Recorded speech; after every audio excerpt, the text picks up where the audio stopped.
가이사랴에 고넬료라 하는 사람이 있으니 이달리아 부대라 하는 군대의 백부장이라. 그가 경건하여 온 지방과 더불어 하나님을 경외하며 백성을 많이 구제하고 하나님께 항상 기도하더니 하루는 제9시쯤 되어 환상 중에 밝히 봄에 하나님의 사자가 들어와 이르되 고넬료야 하니 고넬료가 주목하여 보고 두려워 이르되 주여 무슨 일이니까.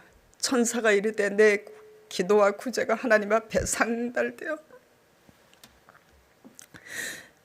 기억하신 바가 되었으니 너가 지금 사람들을 요바에 보내어 베드로라 하는 시몬을 청하라.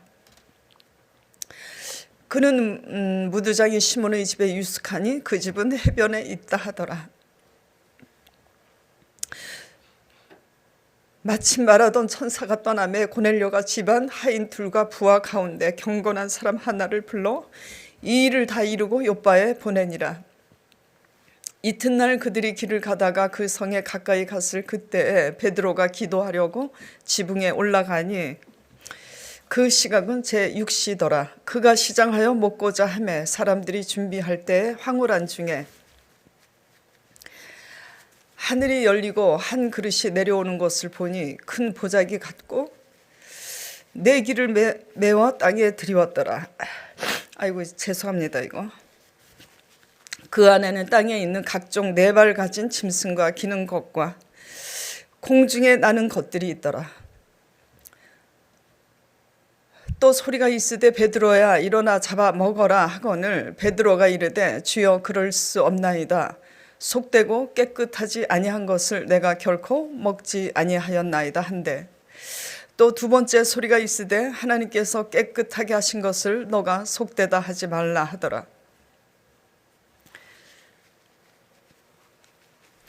이런 일이 3번 있은 후 그 그릇이 곧 하늘로 올려서 가니라. 베드로가 본 바 환상이 무슨 뜻인지 속으로 의아해 하더니 마침 고넬료가 보낸 사람들이 시몬의 집을 찾아 문 밖에 서서 불러 묻되 베드로라 하는 시몬이 여기 유숙하느냐 하거늘 베드로가 그 환상에 대하여 생각할 때 성령께서 그에게 말씀하시되 두 사람이 너를 찾으니 일어나 내려가 의심하지 말고 함께 가라. 내가 그들을 보내었느니라 하시니 베드로가 내려가 그 사람들을 보고 이르되 내가 곧 너희가 찾는 사람인데 너희가 무슨 일로 왔느냐. 그들이 대답하되 백부장 고넬료는 의인이요 하나님을 경외하는 사람이라. 유대 온 족속이 칭찬하더니 그가 거룩한 천사의 지시를 받아 당신을 그 집으로 청하여 말을 들으려 하느니라 한데 베드로가 불러들여 유숙하게 하니라. 이튿날 일어나 그들과 함께 갈새 요바에서 온 어떤 형제들도 함께 가니라. 아멘. 하나님이 기억하는 사람들, 살았어도 잊고 싶은 사람이 있죠. 잊어버리고 싶은 사람이 있습니다. 죽었어도 기억에 남는 사람들이 또 있죠. 죽었어도 기억에 남아 있는 사람이면 그 사람은 아직도 살아있는 줄 믿으시기 바랍니다. 우리는 어떤 사람일까? 사람들 기억에 남는 사람이라면 분명 하나님 기억에도 남는 사람일 겁니다. 왜냐하면 사람을 감동시키지 않고 하나님만 감동시킬 수 있는 일은 절대로 없기 때문이에요. 그러므로 사람의 관계가 곧 하나님의 관계입니다. 하나님이 기억하는 사람은 하나님이 그를 권고하사 그에게 은혜를 베푸십니다. 어떤 은혜를 베푸시는가? 그가 도저히 할 수 없는 은혜를 베푸세요. 우리의 힘으로 할 수 없는 그런 은혜를 베푸십니다. 그러므로 하나님이 우리를 기억하는 사람이 되시기를 간절히 축원드립니다. 저나 여러분이나. 고넬료는 본문 말씀을 보겠습니다. 고넬료는 유대인이 아니에요. 이스라엘 가이사랴에 주둔하고 있는 로마의 백부장입니다. 백부장이란 100명의 군사를 거느린 사람을 얘기하죠. 그는 이방인이었지만 하나님을 경외했습니다. 그의 경외심이 하나님을 감동시킬 만큼 하늘에 닿았어요. 그러므로 본문 4절에 이렇게 기록하고 있습니다. 고넬료가 주목하여 보고 두려워 이르되 주여 무슨 일이니까? 천사가 이르되 내 기도와 구제가 하나님 앞에 어떻게 되었다고요? 상달이 되어서 기억하신 바가 되었으니. 그가 무엇을 했길래, 구제와 기도를 얼마나 어떻게 했길래, 2절에 보겠습니다. 얼마나 어떻게 했는지. 백성을 많이 구제하고 항상 기도하였더니, 조금 구제한 게 아니에요.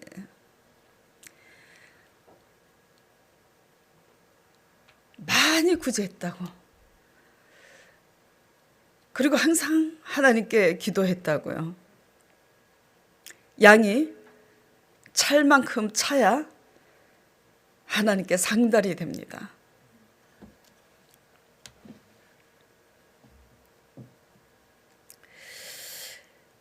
그와 그의 온 집이 하나님을 공경할 만큼 영향력을 끼친 사람이었고, 그는 가난한 사람들을 많이 구제했어요. 그리고 하나님께 항상 기도하는 사람이었죠. 오늘 본문 10장 바로 전이 9장이잖아요. 9장 36절에서 42절을 보면은 이제 한 여성도 이야기가 나옵니다. 제가 읽어볼게요. 욥바가 어디냐면 예루살렘 북서쪽으로 있는 항구 도시예요. 여러분이 잘 알고 있는 요나가 하나님 뜻에 불순종하고자 도망가고 싶어서 다시스로 가는 배를 탄 곳이 바로 이 욥바입니다. 욥바에 다비다라고 하는 여제자, 여성도가 있으니 그 이름을 번역하면 도루가라. 그러니까 도루가라고도 불리우기도 하고 다비다라고도 불리우기도 하는데, 그 여자 성도가 선행과 구제하는 일이 어떻게 많았다고요? 심히 많았대요. 그런데 그때 병들어 죽음에 시체를 씻어 다락에 누입니다. 룻다가 욥바에서 가까운지라 제자들이 룻다에 있는 베드로가 거기 있음을 듣고 두 사람을 보내어서 지체하지 말고 빨리 와달라고 간청을 합니다. 이에 베드로가 일어나 그들과 함께 가서 이르매 그들이 데리고 다락방에 올라가니 모든 과부가, 한두 사람이 아니에요. 모든 과부가 베드로 곁에 서서 울면서 도루가가 살아있을 때, 그들과 함께 있을 때 지은 속옷과 겉옷을 베드로에게 다 내보이는 거예요. 이렇게 다비다가 그녀가 우리에게 속옷과 겉옷을 지어서 입혔노라고 자기의 그 옷을 내보이면서 베드로에게 이 죽은 다비다를 향해서 슬피 울면서 어떻게 해주기를 바라고 있는 거예요.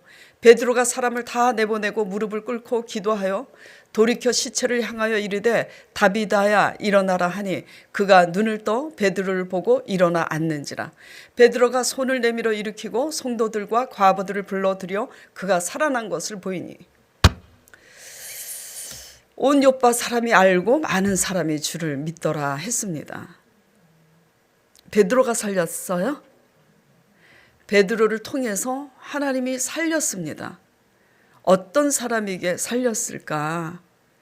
심히 선행과 구제가 많은 여자 성도였기 때문이에요.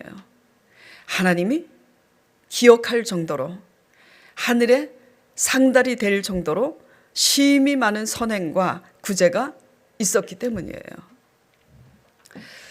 속옷과 겉옷을 지어서 자기 주위에 있는 모든 과부들에게 지어서 입혔다는 것을 보면서 그는 그렇게 경제적으로 많이 넉넉한 사람이 아니라는 것을 알 수 있어요. 옷감을 떠서 만든 것 같아요.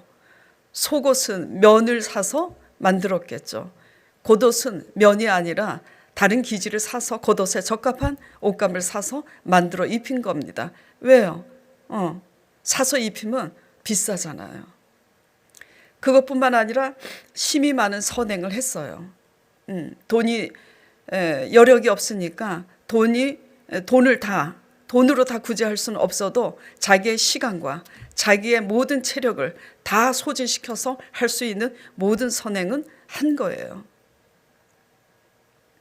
돈 있다고, 돈 없다고 사람을 돕지 못하는 것은 아니에요. 돈 없어도 얼마든지 할 수 있어요. 뭐만 있으면, 마음이 있으면.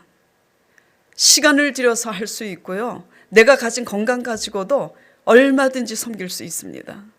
돈이 있는 사람은 돈으로 섬기기도 하지만 돈 없는 사람은 교회 청소할 수 있고 화장실 청소할 수 있고요. 병든 사람 수발을 들 수도 있죠. 마음이 없기 때문에 안 하는 거죠. 못 하는 거죠. 마음이 없으니까.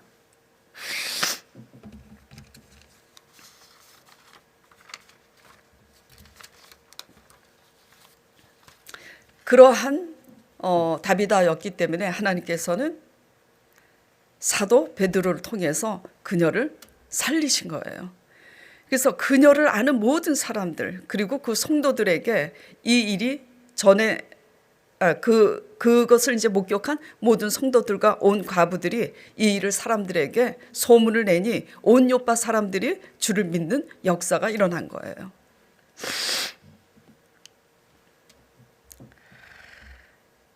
고넬료도 지금 마찬가지죠. 22절 보겠습니다. 본문. 그들이 대답하되 백부장 고넬료는 의인이요 하나님을 경외하는 사람이라 유대 온 족속이 칭찬하더니, 이방인이에요. 로마 사람입니다. 로마 사람인데 온 유대인이 그를 칭찬할 정도로 그는 하나님을 경외하는 사람이에요. 로마 사람인데 이스라엘이 외면한 유대 가난한 사람들을 구제하는 그런 사람이에요. 그러니까 유대 온 족속이 칭찬하죠. 우리는 어떤 사람인가 돌아보시길 바랍니다. 고넬료가 병들어 죽었어도 고넬료에게 많은 은혜를 입은 가난한 사람들이 고넬료를 향해서 슬피 울었을 겁니다. 우리가 병들어 죽었을 때 나를 위해서 얼마나 많은 사람들이 울 수 있을까? 단 한 사람이라도 나를 기억하면서 진정으로 슬퍼 우는 사람이 있을까? 한번 돌아보시길 바랍니다. 그러므로 하나님이 기억하는 사람들은 어떤 사람들이냐면 우리 곁에 있는 사람들을 감동시키는 사람을 하나님이 기억하는 사람입니다.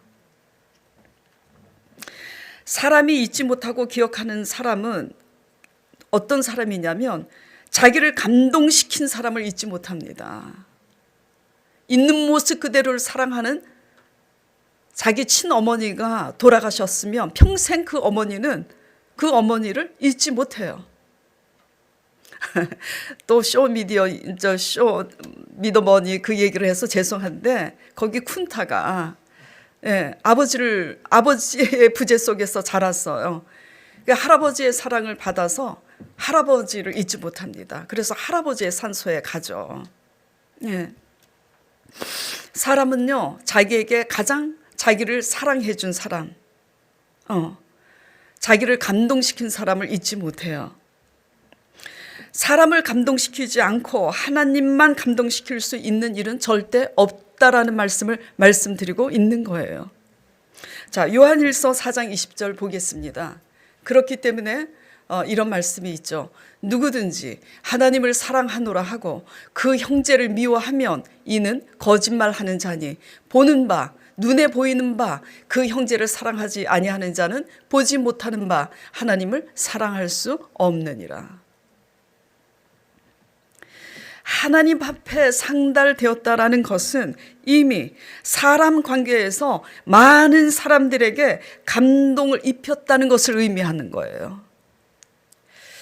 그러므로 곁에 있는 사람들 감동시키지 못하고 하나님을 감동시키겠다는 열심 내는 그런 사람 되지 않기를 간절히 축원드립니다. 이는 다 치우친 신앙이에요. 다 기복신앙입니다. 다 다 위험한 신앙이에요. 부패된 본성 그대로 잘못 믿고 있는 거죠. 주일 성수한다지만 날마다 가족들과 싸우는 사람, 하나님께 갖다 바치느라고 자신의 사치를 위해서는 지나치게 소비를 하지만 도움이 필요한 노부모나 곁에 있는 가난한 사람을 외면하는 사람, 성경 공부한답시고 봉사한답시고 교회 안에서 열심은 내지만 우리 자신의 잘못에 대해서는 자존심 때문에 인정하지 않는 그런 삶, 이런 열심은 다 뭐죠? 치우친 열심입니다. 정직하지 않는 열심이고요, 양심을 속이는 열심이고요, 자기의 의의를 세우는 열심이죠. 이런 치우친 열심은 사람에게 본이 되거나 절대로 감동을 줄 수는 없습니다. 이렇게 믿는 유대인들이, 이렇게 믿는 이스라엘이 모세를 대적했고, 이렇게 믿는 유대인들이 예수 그리스도를 십자가에 못 박았습니다. 여러분들 또한 이렇게 믿고 있는 이상 계기가 되면 하나님의 사람을 거스리고 대적할 수밖에 없는 그런 사람이 될 수밖에 없어요. 우리의 열심이 성전을 삼킨다고 예수님께서 지적했습니다.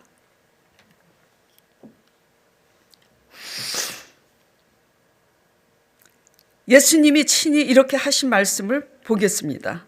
예수님께서 이 땅에 오셨을 때 마가복음 7장 11절 16절에 직접 유대인들을 향해서 이런 말씀을 하셨어요. 하나님에 대해서 성전 안에서 열심히 특심인 그 서기관과 바리새인들, 많은 유대인들을 향해서 이렇게 말씀하셨죠. 너희는 이르되 사람이 아버지에게나 어머니에게나 말하기를 내가 드려 유익하게 할 것이 고르반, 즉 하나님께 드리는 제물이 됐기 때문에 더 이상 부모님들에게 드릴 것이 없다고 말하는, 자기 아버지나 어머니에게 다시 아무것도 하여 드릴 것이 없다고 하는 이런 이 고르반, 치우친 신앙에 대해서 예수님께서 말씀하고 있는 거예요. 네. 그러니까 무슨 얘기냐? 자기 복 받으려고 하나님께는 11조 다 갖다 바치고 자기 인정받으려고 교회 안에서는 열심히 일을 하고 자기의 일을 세우기 위해서 뭔가 사람에게 보이는 것을 하지만 정작 베풀어야 될 사람들을 외면하는 그런 치우친 신앙, 그리고 자기가 잘못했는데도 절대 자존심 때문에 잘못했다고 하지 못하는 사람, 이런 것이 뭐죠? 치우친 신앙이에요. 그래서 로마서 10장 2절 3절에 사도 바울이 이렇게 얘기를 합니다. 하나님께 열심히 있으나 자기의 의의를 세우려고 힘써서 하나님의 의의를 복종치 아니하였느니라 하고 이스라엘을 책망하죠. 우리의 의의를 세우려고, 자기 자신을 지키려고 하나님의 의의를 이루지 못하는 이 열심은 하나님의 심판을 면치 못한다는 것을 기억하시기 바랍니다. 하나님은 속지 않아요. 사람은 속을지는 몰라도. 그리고 하나님의 사람, 진정으로 하나님을 경외하는 하나님의 목회자들도 속지 않아요. 아무리 열심히 해도 저 사람은 자기 자신을 깨트리는 사람이구나, 아니구나 속지 않습니다. 하물며 하나님이 속겠습니까? 예. 일도 누구를 위해서 하는 거죠? 사람을 위해서 하는 거예요. 그렇기 때문에 곁에 있는 사람 하나 감동시키지 못하고 하나님을 감동시킨다고 잘못된 열심 내지 않는 저와 여러분 되기를 간절히 축원드립니다. 하나님의 심판을 면키 위하여 하나님이 기억하는 올바른 사람 되기를 축원드립니다.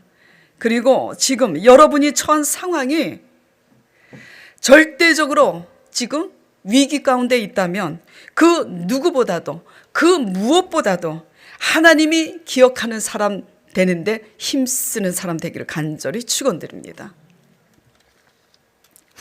자, 두 번째, 하나님이 기억하는 사람들은 어떤 사람인가? 항상 기도하는 사람이에요. 첫 번째는 뭐죠? 다비다나 고넬료나 자기 주위에 가난한 사람들을 항상 구제함으로써 사람들을 감동시켰다라는 것을 얘기하는 겁니다. 그러니까 내 곁에 있는 사람 하나 감동시키지 못하고 하나님에 대한 열심은 잘못된 열심이다, 이것을 말씀을 드리고 있는 거예요. 그리고 두 번째는 하나님이 기억하는 사람들은 어떤 사람들이냐? 항상 기도하는 사람들이에요.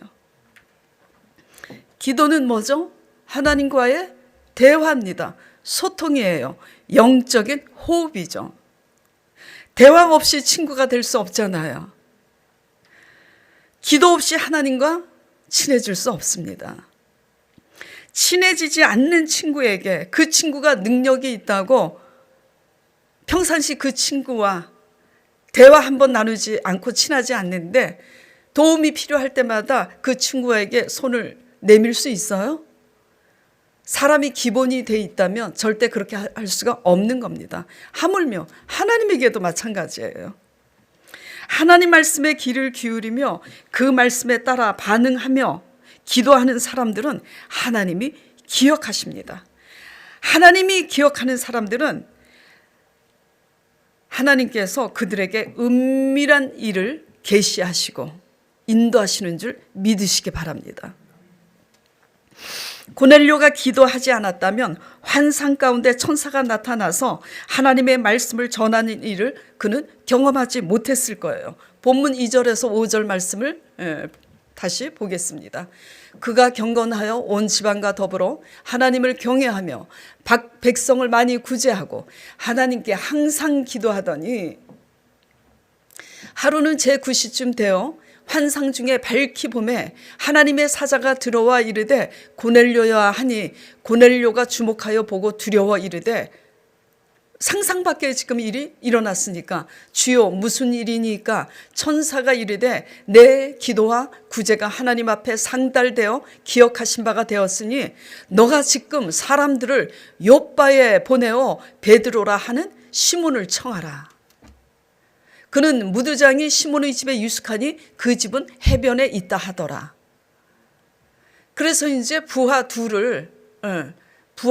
가운데서 경건한 사람 하나를 불러서 이 일을 다 이루고 욥바에 보냅니다. 고넬료가 기도하지 않았다면 기도 가운데 천사가 나타나서 이렇게 계시하고 인도하는 이 일을 경험하지 못했을 거예요. 그리고 기도하지 않았다면 믿음이 없기 때문에 이런 일이 일어나도 실제로 그 말을 따라서 욥바에 가서 시몬 베드로를 찾지 못했을 거예요. 기도하는 사람만 압니다. 기도하시길 바랍니다. 여러분이 주일 성수 날마다 마당 도장을 찍지만 여러분들이 돌아가서 기도하지 않는다면 하나님과 화친한 사람이 아닌 거예요. 영적으로 죽은 거죠. 모양만 있는 겁니다. 마찬가지로 기도하는 베드로에게도 같은 일이 일어납니다. 9절에서 16절까지 보겠습니다. 이튿날 그들이 길을 가다가 그 성에 가까이 갔을 그때에 베드로가 기도하려고 지붕에 올라가니 그 시각은 제6시더라. 날마다 기도하러 제6시에 올라가는 거예요. 제9시에도 가고. 그가 시장하여 먹고자 하며 사람들이 준비할 때 황홀한 중에 환상 중에 하늘이 열리며 한 그릇이 내려오는 것을 보니 큰 보자기 같고 내 길을 메어 큰 보자기에 내 길을 달아 메워서 땅에 땅에 들이워 내렸는데 그 안에 보니까 땅에 있는 각종 네 발 가진 짐승과 기는 것과 공중에 나는 것들이 있더라. 그러면서 그 환상과 함께 소리가 있습니다. 베드로야 일어나 잡아 먹으라 하거늘 베드로가 이르되 주여 그럴 수 없나이다. 속되고 깨끗이 아니한 것을 내가 결코 먹지 아니하였나이다 한데 또 두 번째 소리가 있으되 하나님께서 깨끗하게 하신 것을 너가 속되지 하지 말라 하더라. 이런 일이 몇 번 있었다고요? 3번 있은 후에 그 그릇이 곧 하늘로 올려져 가니라. 레위기 제사법에 보면 하나님께서 부정한 짐승들을 이렇게 기록하고 있어요. 그 부정한 짐승들은 먹지 말라고. 그러니까 율법대로 그 환상에 보여준 것은 그 율법대로 부정한 짐승들을 보이신 거예요. 그래서 베드로가 내가 이 부정한 짐승들을 먹지 않겠나이다. 지금 그렇게 말하는 거예요. 그런데 그 부정한 짐승을 지금 누가 잡아먹으라고 지금 하는 거예요? 하나님께서. 그래서 이게 무슨 일인가, 이게 무슨 말인가 생각할 때 17절 베드로가 본 바 이 환상이 무슨 뜻인지 속으로 의아해할 때에 마침 누가 왔다고요? 고넬료가 보낸 사람들이 베드로의 집 앞에 당도한 겁니다. 자, 이게 무슨 얘기냐면은 베드로는 당시 하나님을 참 사랑하는 사람이지만 베드로의 한계가 있어요. 선입견을 갖고 있었습니다. 그 당시 유대인들은 하나님께 먼저 부름받았다는 선민 사상이 굉장히 심했기 때문에 이방인에 대해서 굉장히 터부시하고 무시하는 경향이 있었어요. 그래서 이방인에게는 하나님의 복음을 전하지 말아야 한다고 생각하는 게 베드로의 한계고 선입견이었어요. 그러나 사도 바울조차도 잘못된 열심이었는데 담메색 도상에서 깨졌잖아요.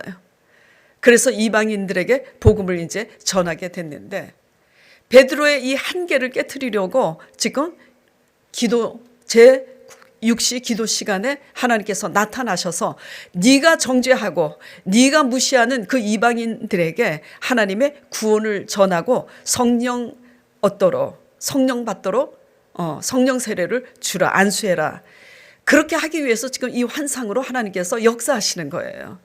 즉 무슨 얘기를 말씀드리고자 하냐면 우리는요 각자 저도 그렇고 여러분 모두 다 우리의 한계가 있습니다. 우리의 선입견이 있어요. 그래서 우리의 선입견대로 사람을 볼 수밖에 없는 이 부족한 한계를 가지고 있는데 하나님을 경외하고 날마다 하나님께 엎드려 기도하는 사람은 이 자기의의 그 기준에 그 선입견을 뛰어넘을 수 있도록 하나님께서 깨닫게 하심으로 변화시켜 가세요.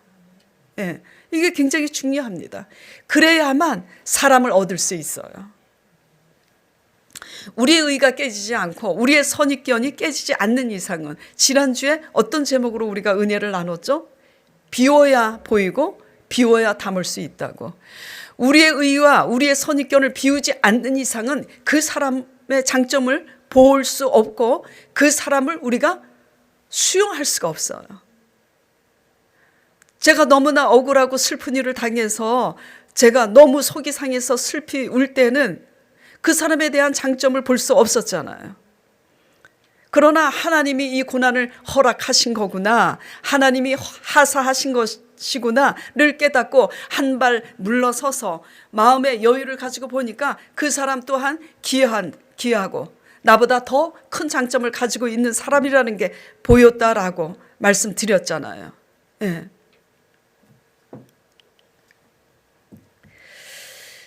하나님을 경외하는 사람은 하나님께 기도하는 사람입니다. 하나님의 기도하는 사람은 하나님의 계시와 인도 속에서 우리의 한계를 넘어서 거듭나서 많은 사람을 얻게 됩니다. 그리고 하나님의 인도와 계시를 받아요.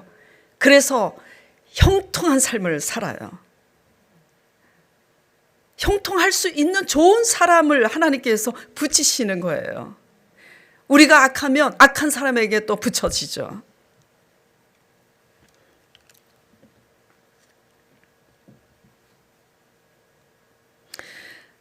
본문 23절, 오늘 이 본문을 너무 길기 때문에 23절까지 제가 끊어서 했지만 본문 24절부터 35절까지 제가 읽어보도록 할게요. 이튿날 가이사랴에 들어가니 고넬료가 일어나 가까운 친구들을 모아 기다리더니 마침 베드로가 들어올 때 베드로가 그 환상을 생각할 때 때마침 고넬료가 보낸 그 하인들이 있잖아요. 그래서 그 하인들의 얘기를 듣고 비로소 그 환상이 무엇을 의미하는지를 깨닫고 고넬료 집에 지금 간 겁니다. 그래서 고넬료 집에 도착하니 마침 베드로가 들어갈 때 고넬료가 맞아서 그 발 앞에 엎드려 절하니 베드로가 일으켜 가로되 일어서라 나도 사람이라 하고 더불어 말하며 들어가 여러 사람의 모인 것을 보고 이르되 유대인으로서 이방인을 교제하는 것과 가까이 하는 것이 위법인 줄을 너희도 알거니와 하나님께서 내게 지시하사 아무도 속되다 하거나 깨끗지 않다 하지 말라 하시기로 부름을 사양치 않고 내가 왔노라 묻노니 무슨 일로 나를 불렀느냐. 하나님의 그 환상과 계시가 없었다면 베드로는 오지 않았을 거예요. 고넬료가 가르되 나흘 전 이맘때까지 내 집에서 제9시 기도를 하는데 호련히 한 사람이 빛난 옷을 입고 내 앞에 서서 말하되 고넬료야 하나님이 내 기도를 들으시고 내 구제를 기억하셨으니 사람을 요바에 보내어 베드로라 하는 시몬을 청하라 하였기로 내가 당신에게 사람을 보내어서 이렇게 당신의 말을 듣고자 다 모였나이다. 지금 고하고 있는 겁니다. 그래서 베드로가 이 말을 듣고 뭐라고 고백하냐면 34절에 베드로가 입을 열어 가로되 내가 참으로 하나님은 사람의 외모를 취하지 아니하고 각 나라 중 이방인이든 누구든 낮은 사람이든지 천한 사람이든지 그 누구든지 하나님을 경외하며 의를 행하는 사람은 하나님이 받으시는 줄을 깨달았도다. 이렇게 하면서 우리는 유대인의 땅과 예루살렘에서 그의 행하신 모든 일의 증인이라.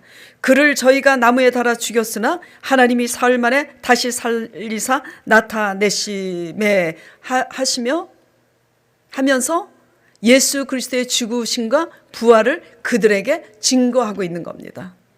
그렇게 예수 그리스도의 죽으심과 부활을 고넬료와 그와 함께한 모든 일가들에게 증거할 때 44절에 베드로가 이 말을 할 때 성령이 말씀 듣는 모든 사람에게 내려오시니 베드로와 함께 온 할례 받은 신자들이 이방인들에게도 성령 부어주심을 인하여 놀라니 이는 방언을 말하며 하나님 높임을 들음이더라.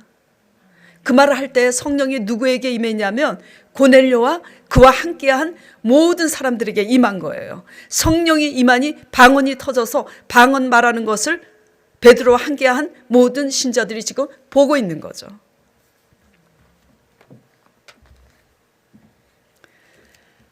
고넬료는 이방인으로서 하나님을 경외했지만 예수 그리스도의 죽으심과 부활에 대해서 잘 알지 못했습니다.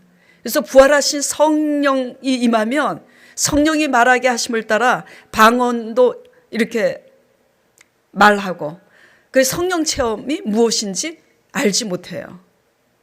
그런 고넬료에게 하나님께서 성령의 인도를 받고 성령으로 말미암아 하나님을 알게 하시고 구원시키고자 성령 세례를 베드로를 통해서 주시려고 환상 중에 베드로를 청하게 한 거죠. 기도하는 사람만이 이러한 인도를 받는 거예요. 성령이 아니고서는 예수를 주라고 할 수 없다고 고린도전서 12장 3절에 말씀하고 있고요. 예수님께서 요한복음 3장 5절에는 성령이 아니고서는 하나님 나라에 들어갈 수 없느니라고 했습니다. 우리의 열심, 하나님의 법대로 거듭나지 아니한 우리의 인간적인 열심, 그러니까 표면적인 열심, 외식적인 열심으로는요 하나님 나라에 들어갈 수가 없어요. 그렇기 때문에 우리는 예수 그리스도를 믿지만 성령을 받아야 됩니다. 성령을. 기도하는 사람들에게는 하나님의 구원이 하나님의 성령이 임하신 줄 믿으시기 바랍니다. 자, 우린 지금 하나님께 상달시키고 있는 것이 무엇일까 한번 돌아보시길 바랍니다. 우리 교회 안에 고난과 환난 가운데 있는 성도분들이 많아요. 우리는 개척하고 지금 한 6년 됐기 때문에 그렇게 사람이 많지 않습니다. 사람이 많지 않지만 사람 수에 비해서 고난과 환난 가운데 있는 성도들이 많아요. 환난 가운데 있는 분들은 이러한 사고방식을 갖고 있을 수 있어요. 나는 너무나 환난 가운데 있기 때문에 하나님을 상달시킬 만한 여력이 없다고 여길 수 있어요. 혹시나 내가 환난 가운데 있기 때문에 하나님을 상달시킬 만한 어떤 여력이 없다고 생각하시는 분 잘 들으시기 바랍니다. 환난을 이길 방법은요, 환난이 비껴가길 바라고, 환난이 언젠가 물러가기를 바라고 기다리는 그런 게 아니에요. 환난 가운데서도 오히려 감사하고 기뻐할 줄 아는 하나님의 능력을 얻는 길, 환난 가운데서도 오히려 감사하고 기뻐하는 하나님의 은혜를 얻는 길, 이게 환난을 이기는 길입니다. 욥기서를 묵상하면서 이번 주는 고린도후서 말씀을 묵상하고 있어요. 말씀을 묵상하지 않는 사람들은 고린도후서를 하고 있는지 안 하고 있는지도 모르겠지만, 날마다 말씀을 묵상하고 있는 사람들은 지금 고린도후서를 묵상하고, 그리고 욥기서 말씀을 다시 묵상하다가 크리스마스 성탄절을 맞게 되는 줄 아는데, 고린도후서에 욥기서 말씀 이후 고린도후서에 지금 일주일 내내 공통된 말씀이 무엇인 줄 아세요? 고난을 받으라고 당부하고 있습니다. 첫째 날도, 월요일도, 화요일도, 수요일도, 목요일도 공통된 게 뭐예요? 고난을 받으라고 당부하고 있어요. 우리는 고난을 피해가길 원하죠. 고난을 받으라, 이게 무엇일까요?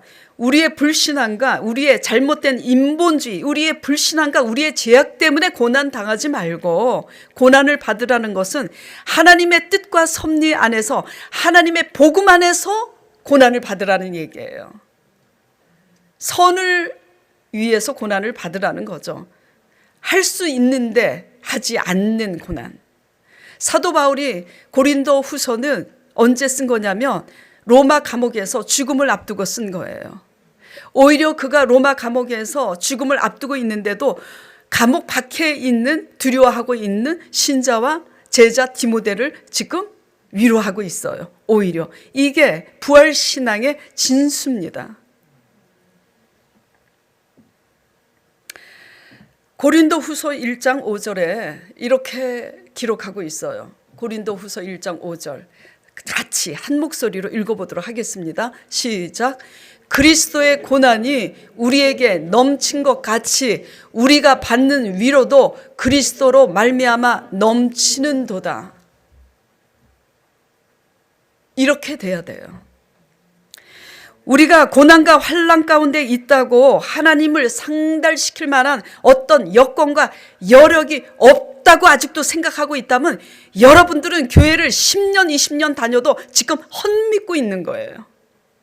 환난 가운데 있다면 그 환난을 넘을 만한 넉넉한 위로를 하나님 앞에 받아야지 되는 거예요. 받아내야지 돼요. 네. 고난이 우리에게 넘친 것까지 뭐도 넘친다고요? 위로도 넘쳐요. 하나님께서 고난과 환난 가운데 있는 사람들은 우리가 하나님 말씀에 귀를 기울이고 하나님 앞에 엎드릴 때는 그것을 능히 오히려 넘길 만한 그런 위로도 하나님께서 예비하신 줄 믿으시길 바랍니다. 이렇게 될 때 어떤 일이 일어나냐면 고린도후서 1장 4절, 우리의 모든 환난 중에서 우리를 위로하사 우리로 하여금 하나님께 받는 그 위로로서 모든 환난 중에 있는 자들을 능히 위로하게 하시는 이시로다. 아멘. 이게 하나님의 십자가 원리입니다. 그냥 육신적인 세상 사람과 똑같은 사고방식으로 내가 환난 당하니까 언제 이 환난을 벗어날 수 있을까? 나는 언제 이 고난을 면할 수 있을까? 이것은요, 육신적인 신앙이에요. 환난 가운데 오히려 넘치는 위로를 받아내야 하는 그 이유는, 그 사명은 나와 같이 환난 당하는 사람들에게 위로해서 그 사람을 일으켜 세우라고 있는 거예요. 그래서 환난도 하나님의 위로와 은혜를, 하나님의 능력을 받아낸다면 환난도 사명인 줄 믿으시기 바랍니다. 꼭 뭐 선교사로 나가고 뭘 많이 갖다 바치고 교회 안에서 열심히 뭘 한다고 그게 사명이 아니에요. 그것도 사명으로. 우리 진우가 초신자인데 한번 정말 저를 감동시킨 일이 있었어요. 야, 진우야, 너 초신자인데 되게 웃긴다. 어떻게 수요예배 금요예배 안 빠지고 나오고 뒤에서 그렇게 프로젝트를 하니? 너 괴물인데. 미안해요, 제가 그 친구가 괴물입니다. 그래서 제가 그렇게 했어요. 왜 그렇게 열심히 할 수가 있지? 너는 많은 장점이 있어. 이제 그랬더니 사명 때문이에요. 초신자가 이거요. 그래서 제가 그 말에 웃었지만요, 여러분들 새겨 들으시길 바랍니다. 예. 직장에서도요, 이렇게 고백하는 사람은 직장의 일도요, 월급 받기 위해서 일하지 않습니다. 그 일도 사명으로 하지. 사명감 가지고 일하는 사람은 때가 되면 하나님의 높임을 받고요, 봉사를 해도 이제 우리 진우 끝까지 이제 사명을 다해야 되게 생겼네. 네. 제가 무슨 말씀 드리려고 지금 이 얘기 하는 줄 아시겠죠? 사명은 사람들 보기에 뭐 크고 뭐 위대하고 막 명함을 내놓을 만한 그런 일만 사명이 있는 게 아니에요. 지극히 작은 일에 충성하는 것도 사명이고요, 우리가 당한 환난 가운데서도 오히려 위로를 얻어서 나같이 환난 당하는 사람들에게 하나님의 산 증거를, 내가 환난 당하는데도 내가 이렇게 오히려 감사하고 기뻐할 수 있는 이것은 하나님으로부터 온 은혜와 능력이 있기 때문이라고 피력할 수 있는 그런 사람 되길 바랍니다. 이게 사명이에요. 예. 그래서 환난을 그런 사명으로 받고 이기길 바랍니다. 그러면 때가 되면 예기치 않는 하나님의 놀라운 계시와 놀라운 하나님의 약속 가운데서 예기치 않는 하나님의 회복과 구원이 있을 줄 믿습니다. 예. 고난과 환난을 언제 면할까요? 누가 면해 줄 것인가? 저 사람이 능력이 있으니까 좀 나를 돌아보지 않을까? 주만 바라보시기 바랍니다. 주만 바라보시기 바랍니다. 제가 몇 달 전에, 작년에 얘기했었나? 우리 집사님하고, 이름을 얘기하면 안 돼. 우리 집사님하고 우리 강 목사님하고 식사를 하는데 제가 카드를 딱 냈어요. 계산하라고. 그러니까 그 집사님이 아우, 나도 누가 이렇게 딱 카드 주는 사람 있었으면 좋겠다고. 그래서 제가 딱 뭐라 그랬냐면, 누가 줘? 하나님이 주시지. 무슨 말씀인지 아세요? 제가 성도들에게 밥을 먹으면서도 제 카드를 계산하라고 줄 수 있는 그 여력을 허락하신 분이 누구예요? 하나님이지.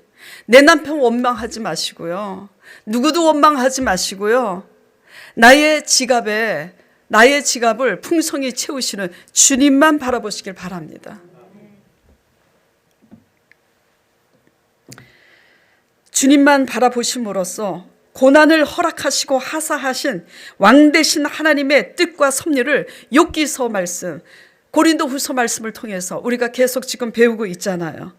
그래서 하나님 뜻 앞에서 순복함으로 우리가 많은 위로를 받아내어서 하나님이 주신 능력과 사랑과 절제와 은혜와 긍휼 가운데서 하나님의 은혜를 받아내어서 고난과 환난 가운데 있는 많은 사람들을 세우는 저와 여러분 되길 간절히 당부드립니다. 그렇게 한다면, 그렇게 인내를 가지고 여러분이 당한 그 환난 가운데 살아내는 게 고달프죠. 환난이 있으면 정말 환난 가운데 그냥 버티고 살아가는 게 힘들어요. 힘들지만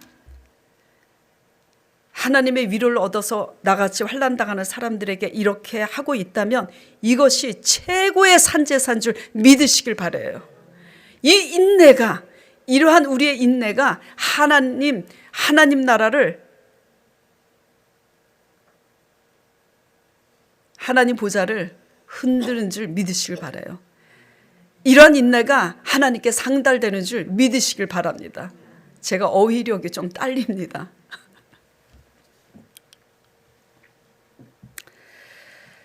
사는 것이 힘들지라도 그렇게 하게 하시는, 오히려 감사하게 하고 오히려 기뻐하게 하시는 그런 은혜와 능력 주시는 하나님께 엎드리시길 바라요. 사는 것이 힘들지라도 그 누구보다도 우리의 말에 귀 기울이시는 주만 바라보시길 바랍니다. 그러면 우리가 능히 이길 수 있어요. 예, 피하려고 하지 말고 도망가려고 하지 말고 언제 그것을 면하나 그렇게 무작정 기다리지 말고 환난과 고난과 맞서서 하나님의 은혜로 승리하는 저와 여러분 되기를 간절히 축원드립니다. 자, 오늘 말씀을 생각하면서 잠시 저나 여러분 하나님께 신앙 고백 드리도록 하겠습니다. 하나님 아버지, 오늘 사도행전 10장 말씀을 통해서 하나님이 기억하는 사람들에 대해서 이 주제로 우리가 배웠습니다. 우리는 모든 환난과 문제 가운데서 하나님이 우리 문제를 돌아보시고 우리 문제를 간섭해 주셔서 그 문제가 해결되길 바랍니다. 그러나 오늘 말씀을 통해서 배워야 하는 것은 그 환난의 모든 문제를 능히 해결해 줄 수 있는 하나님의 마음을 얻기 위하여 하나님이 기억하는 사람이 되어야 한다는 것을 배웠습니다.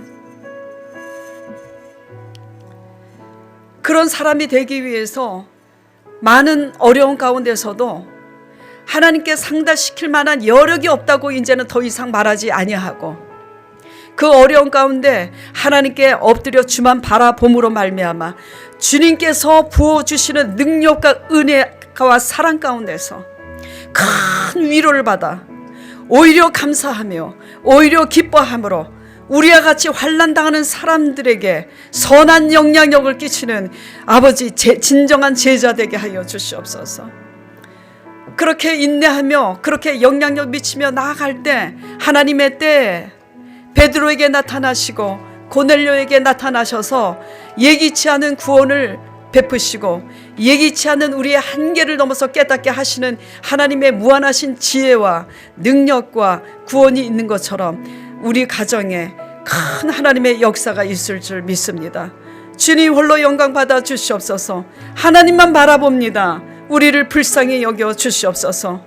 주의 영광이 이 교회를 통해서 나타날 수 있도록 주님 함께하여 주시옵소서. 예수 그리스도 이름으로 간절히 기도드렸사옵나이다.